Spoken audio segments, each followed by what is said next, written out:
All right, please introduce yourself, state your name and DOC number for the record. Winston Wesley, 386610. Mr. Wesley, my name is Brendan Kelsey, along with me is Mr. Tony Marabella and Mr. Pete Freeman. We're gonna have a parole interview. We'll ask you some questions. We can respond. At the end, you can make a statement, we'll take a vote. You understand the process? Yes, sir. I have Terrence Taylor here. I have Nathaniel Selders here, Michelle Wesley, and Sam Winston, your attorney here will speak. Mr. Marabella would like to make a statement.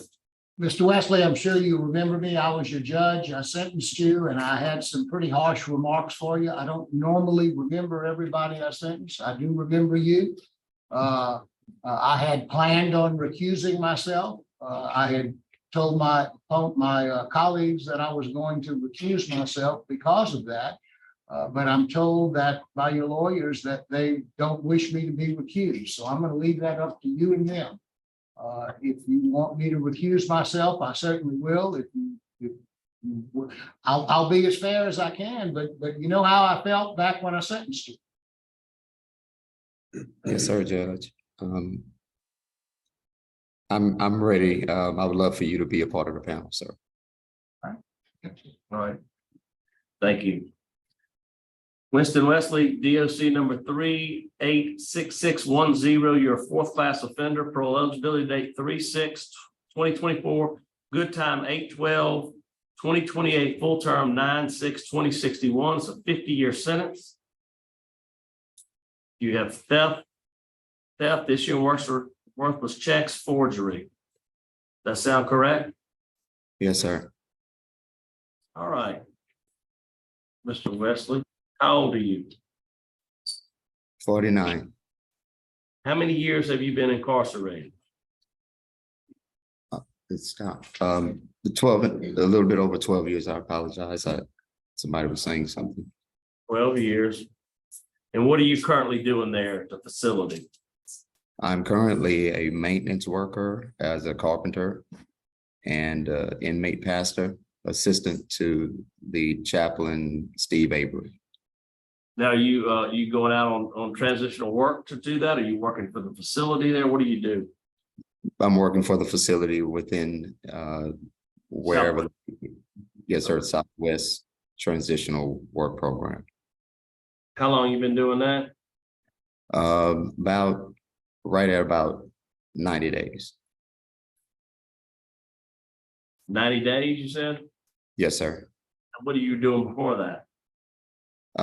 Re-entry classes. I was in welding, earning a trade in the welding class, both shielded metal and gas metal arc. You completed? Yes, sir. So you completed your welding certificate, and you said you've taken re-entry. Any other classes? The FDIC class, the money management. Okay. And I had just gotten here, so I hadn't had any other classes available at the time once I got here other than those two. How long have you been there? Since April. Where were you before that?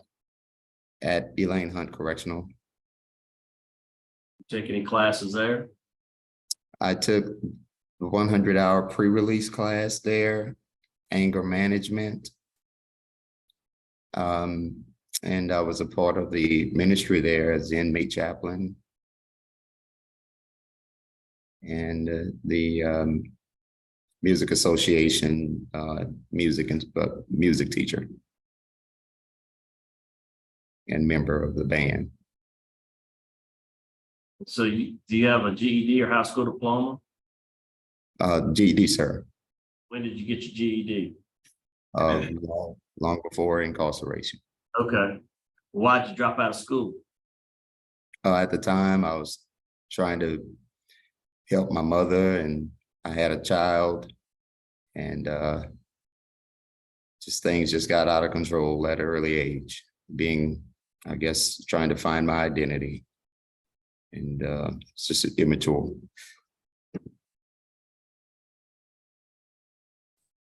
So tell me exactly, I mean, you know, again, your rap sheet speaks for itself, but tell me exactly what was going on during this time. You have a lot of folks that you took a lot from, a lot of folks that are requesting restitution. What exactly was going on? You were doing drugs, you were drinking, what exactly was happening? Well, no, sir, no drugs and no drinking. I was, Never? no, sir, never. No drugs, no drink. Well, I mean, I probably was about 16 or 17 years old, and that's a beer or two, and that was about it. But no drinking, nothing than that, no, sir. So tell me what was going on. And all these charges, again, you're a fourth felony offender. I mean, you know the system, you've been in and out of it. Tell me what's going on. I am completely broken by the fact that I made a lot of foolish choices at an early age. Starting off with being in the wrong places at the wrong time, following the wrong crowd. And that was because of my desire for acceptance at an early age.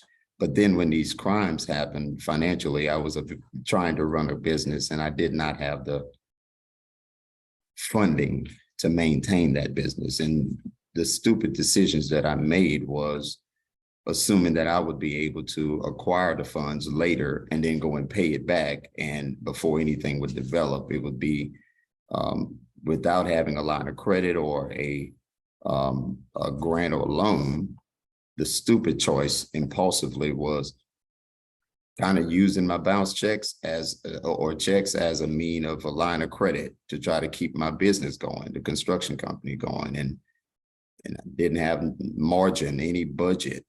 Any margin for error, and anything that would happen, just my plans just would not work out that way. It was a stupid decision. I should have just not worried about trying to acquire funding if I didn't have it, just, by that means, that is. And then I was a very poor budgeter. And when I did do well, I overspent, and I would try to enjoy things that I wasn't able to afford. And that put me in a bad situation. And in the meantime, I had all those bills coming in from the company.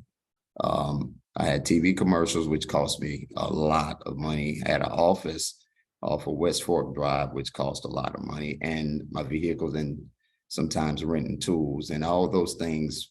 At the time, my mother got ill and I was helping her financially. Everything just spiraled out of control, as well as trying to take care of my kids. And I just wasn't thinking clear. At one point, I tried to clean my life up and be straight and keep things going. I did not plan for it to go that route. And I wish I can take it all back and do things differently. But these 12 years have been a wake-up call and a sobering reality for me. Like you said, you're a fourth class offender, so this has happened time and time again. I mean, what was your long-term plan? You really just thought you were going to come into some money and you were going to all of a sudden just be able to pay everything back? I mean, at that point, you've already committed some check fraud, worthless checks. Like I said, I'm looking just briefly through restitution, and I mean, it's several thousands of dollars that you're being asked for. I mean, over 10, let's see, it's 5,700 from Hancock, Red River Bank, 5,800 and 3,700, 2,100 from Acoustical Supply, 3,500 from Simple Simon. What are your plans to resolve that there? I mean, that's still out there. Yes, sir. If I were allowed the opportunity, I am prepared with financial family support to pay that off really easy. But I have they volunteered to help me with that. But I also want to add respectfully, sir, that During the time and at the time of the guilty plea, I paid a substantial amount of money toward restitution, and prior during the entire process of going to court from 2007 until 2011, I had been paying restitution as I was able to get it. And so I think that there is a balance on that overall, probably about 4,000 at the most.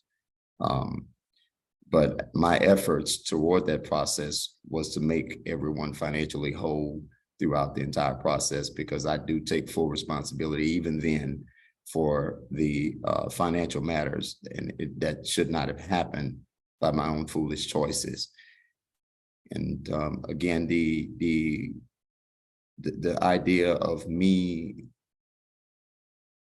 just not thinking clearly and soundly put me in a bad situation, and being impulsive, that was the stupidest thing I could have ever done, especially given that I had accepted my calling as a minister, and it was a poor representation of the kingdom of God. And I was trying to clear things up as much as I could, but it was spiraling, and my thoughts. Well, I mean, of course, I know you've been in jail for 12 years, and it started when you were young. I mean, 10, 12 years ago, you were 37, 38. I mean, I guess that's kind of young, but that's, we see young as 18, 19, 20, 21, making young, foolish decisions. We talking, I mean, you weren't terribly young making those bad choices. What's going to make me feel good that you're going to make good choices when you come out now? Well, yes, sir. The difference between then and now, and I'm not trying to be religious or spiritual, but I would like to also through here thank the Honorable Judge Marabella for the decision that he made, because it was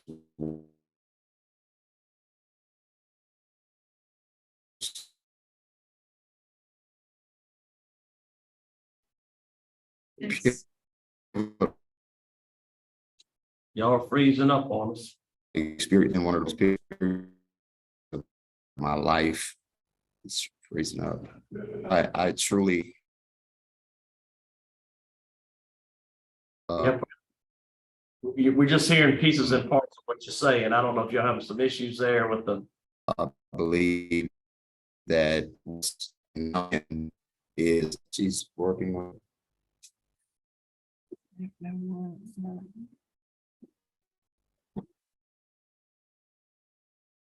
See if it's working. Go ahead.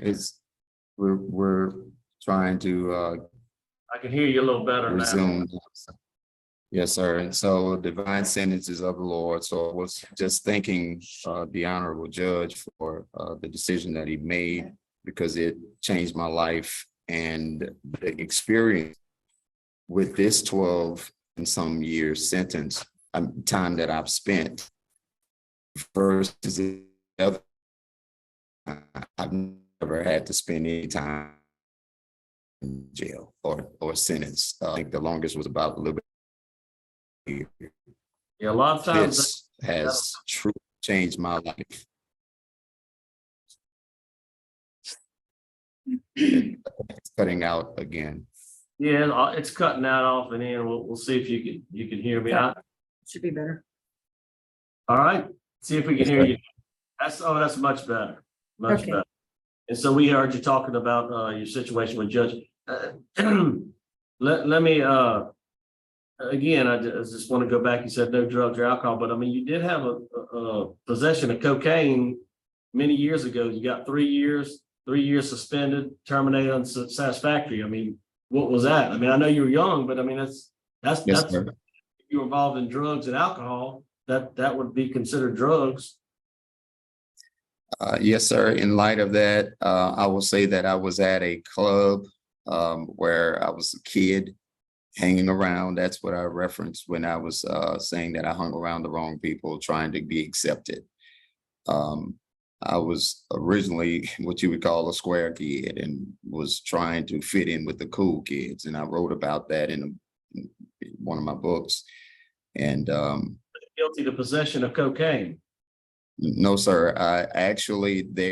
Respectfully, there was 40 something people that were arrested at this place. And I just happened to be there and I was in that area.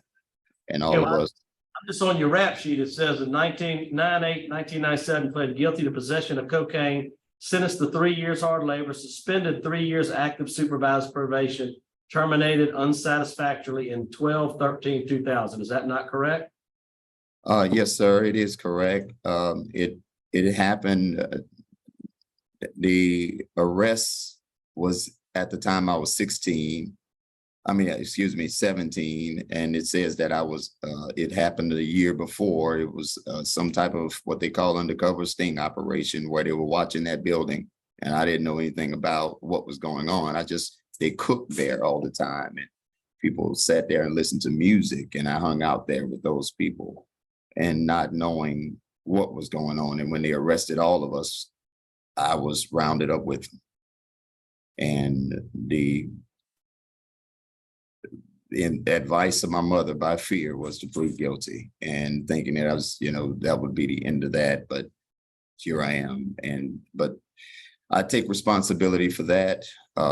It was just a young man trying to grow up, being in the wrong place at the wrong time. But no, sir, I've still to this day remain firm in saying I've never participated in any drug activity, neither used nor interacted with. Okay, what about in 7/17/06, a domestic abuse battery? Now, again, it was no pros at the request of the victims, but I mean, something happened, right? Yes, sir, something happened. In fact, it was me calling the police to try to help my ex, who was struggling with some mental health issues. And when we came through there, I was trying to restrain her from hurting herself as well as myself. And then when they learned of the fact and she admitted to that, that got dismissed. Okay, what's your plans if you be released? Where are you going to go? What you going to do? I would work for go-between technologies as carpenter or insulator. I'm a welder. I enjoy doing that. I will also be doing that as needed. And I would be living with my sister and going to church at the same place. Is that the same? You going back to the same area you got in all the trouble that you've had all these problems with? I would be going to Baton Rouge. It happened no, sir. Those problems, well, we kind of mentioned a variety. Some of that happened in Iberville Parish. Baton Rouge, So I would be back. some in East Baton Rouge.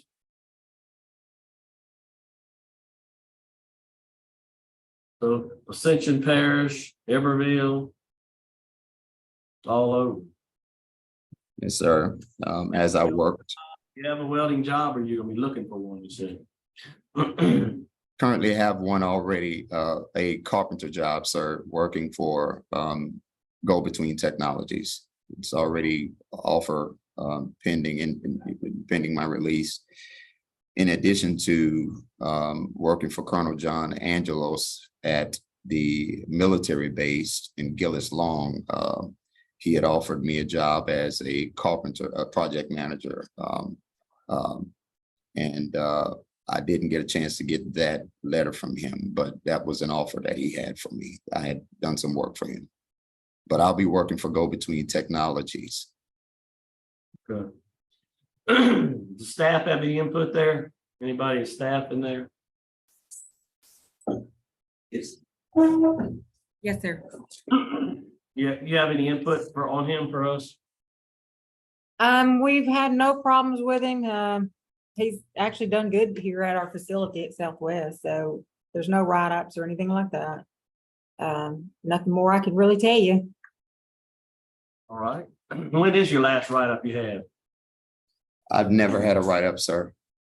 12 years you hadn't had a write-up? No, sir. Okay.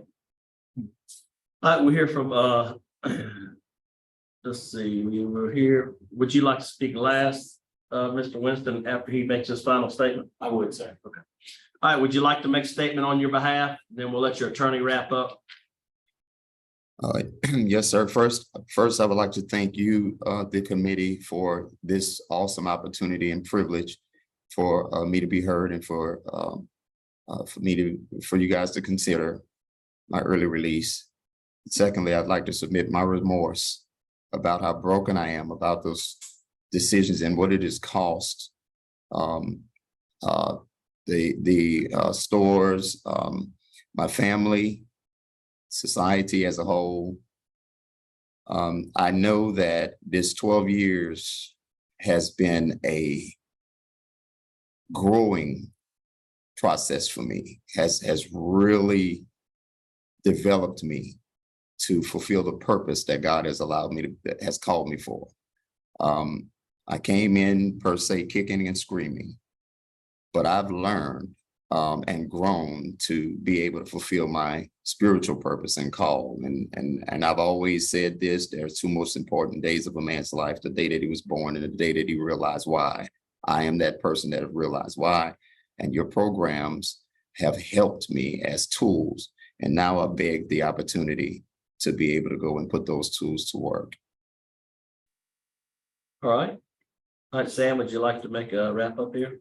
I would, Stand up there at the podium. would like to hear from his sister or his pastor, who would also be his employer. Here, If they'd like to make a brief statement, it didn't say they were on this list, but I mean, would you like to make a brief statement, or are you good? just brief. Go ahead. First of all, thank you guys for giving me the opportunity to speak. I met Weston probably about 12 years ago. The company, which is Acoustic Specialist, I worked with him 26 years. Okay. But I didn't know him then. I met him through prison ministry at East Veterans Parish. Okay, and from there, him and I began to build a relationship because we're in the same field of work. And so through prison ministry, I had been interacting with him, talking with him, the guys in college. And make long story short, I see the difference in him based upon then and now. And I feel like if he's released to someone that can walk with him, then I'm committed to do that. And so that's why I'm actually here. The workforce now in construction is just part of getting people, and he has some of what me as an employee look for. Work myself now. Been doing that for about 7 years. And so what he has to offer is what I see along with pastoring. If he would commit to being with me for maybe several years, I can see helping him to transition. But over the years, I just have seen him grow. I just have seen him totally change from what happened. But he got a little more rough edge, just he kind of knocked off of him. And I feel like I can help accommodate him with those other little rough edges, and probably you guys see, I see it. So I just want to say Thank you. Thank you for your comments, sir. Would you like to make a statement, Ms. West? My name is Michelle Winston, sister, and I want to say I love my brother, and I been out for 12 years, like, to see him grow. And just, he's a good person. All right, thank you so much. Thank you. All right, Mr. Winston. I want to just start just say that I don't normally do parole hearings, so probably don't recognize me. I normally do appellate work or some civil work, and I was actually hired about 5 or 6 years ago to do Mr. Wesley's appellate and post-conviction work, and that work came to an end a couple of years ago, and I decided to stay on and help him with his parole pro bono. And I have a lot of opportunities to do that, and I don't normally do that. But I saw something in Mr. Wesley that I thought was worth working on. The first thing that I thought about in this case was the question I think that you all probably thought about when this came up, is the question that you asked, or was what was going on that caused these crimes to happen, and how can we not have learned by that point from the past history. It's taken me a while to figure out. Mr. Wesley was obviously a little nervous today, so I think he tried to answer the questions as best he could. But to me, it breaks down into two things. He had financial ignorance and what I would call emotional ignorance. He had no idea how to control his money.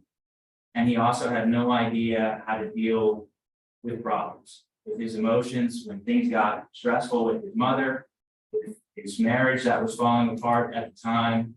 He had to care for his kids, and also an ailing mother.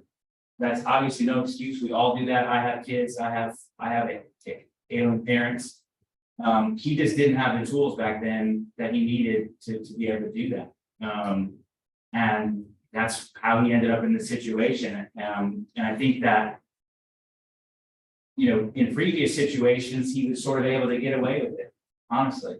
Yeah, his rap sheet has been dinged up, but he never served in prison before. He was in parish jail for a couple months here and there. But Judge Mirabella actually recognized that he needed a wake-up call, and he gave it to him.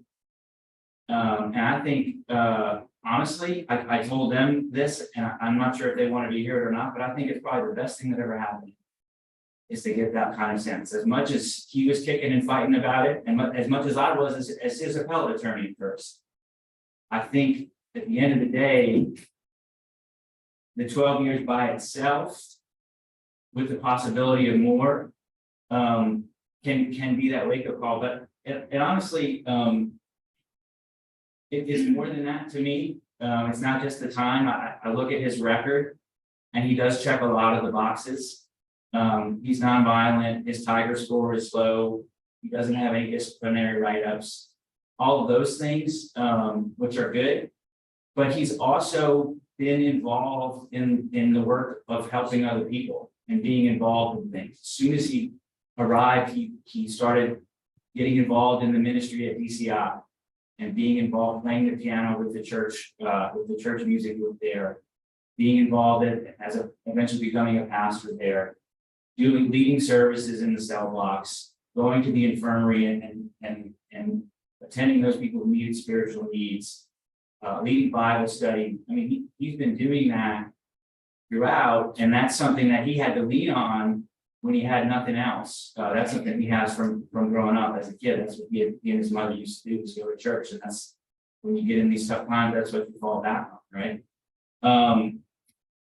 He's also shown that he can handle a position of trust.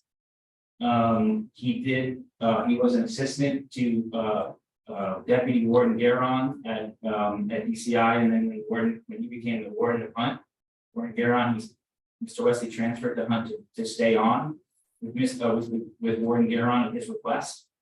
Warden Guerin did submit a letter in support, and said that he would have Mr. Wesley as his neighbor.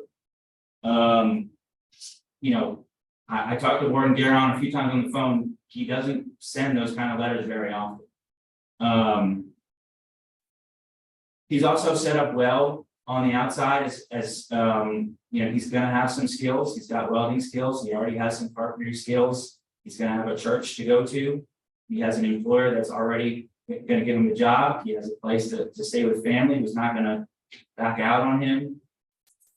But the most important reason why I think that he is ready, and in the few of these that I have done, I see guys who aren't ready, who think they're ready, but they're not actually ready, and guys who are actually ready, is that there have been 3 tragedies that have happened to Mr. Wesley while he's been in that have sort of trained him to have that, to no longer have that emotional ignorance, and some of the coursework he's done for his financial ignorance. And that is his nephew that he was raising as his son, Miss Michelle's son, was killed while he was in.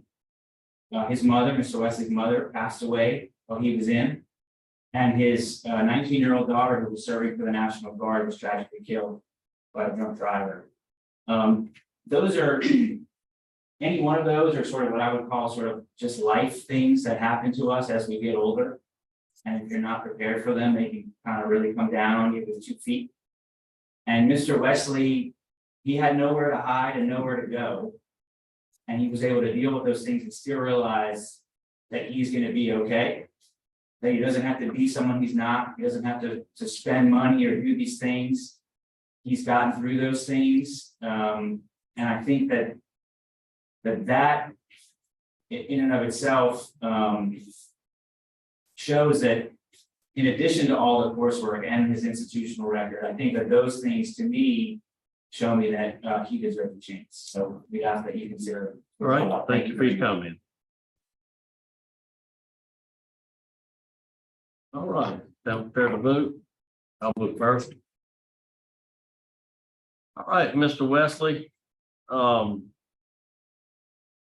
a lot going on, got a lot of things throughout the years, bad rap sheet, done some really bad things, but that's, that's your past, right? I have to kind of look at you and consider what I see today, what I see that you've done, and you've done a lot of good work. You've put a lot of time in. I think you're humble. You have some, definitely some understanding of what's going on. Sometimes it takes time. Sometimes it just takes time. It's what it takes. My vote today would be to grant your parole today.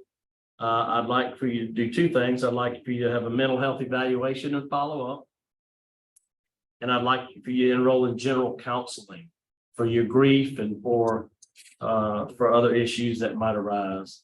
And I want you to report to your parole officer weekly for the first 90 days since you've had a problem in the past with that. So looks like you've got good trades. You need to continue to follow up with whatever you owe. I know you'll work on that. But that's just one vote, my vote for today. Wish you good luck. Mr. Freeman. Mr. Wesley, you have a very interesting case. It's one that's kind of hard to understand. You said there's no drug usage, yet you had a drug charge and you hung around in places where there was plenty uses. And in your own words, usually when that square child is trying to fit in with the in crowd, that's the people that do use drugs. My vote today would be to deny due to your criminal history and law enforcement opposition. All right, Mr. Marabella. Mr. Wesley, I had wanted to recuse myself because I said some pretty harsh things to you back then. My concern today is very similar to what my concerns were then. I don't think you were completely honest with us about what really happened. I mean, you made it sound like you were a typical contractor who would take money off of one job and put it on another job, but you actually counterfeited checks. You put different routing numbers on them. I mean, it was a planned scheme. Back then, I called you a con man, and that's what I really thought you were. I commend you for doing all of the hard stuff that you've done while you've been in prison. You're on the right track. But I wish that you would have come in today and been a little more honest with us. I was hoping to hear you say, I was a flim flam artist. I was a con man. I was counterfeiting checks. I was doing this. I was doing that. But no, you made it sound like you were just a businessman trying to keep your head above. Well, part of that might be true, but that's not really what happened. And I just don't think you're ready yet. I think you need to acknowledge and accept what you did. And I think you're close. I just don't think today is the day. So my vote likewise. All right, you have 2 votes to deny, 1 to grant. Your parole's been denied. Good luck to you.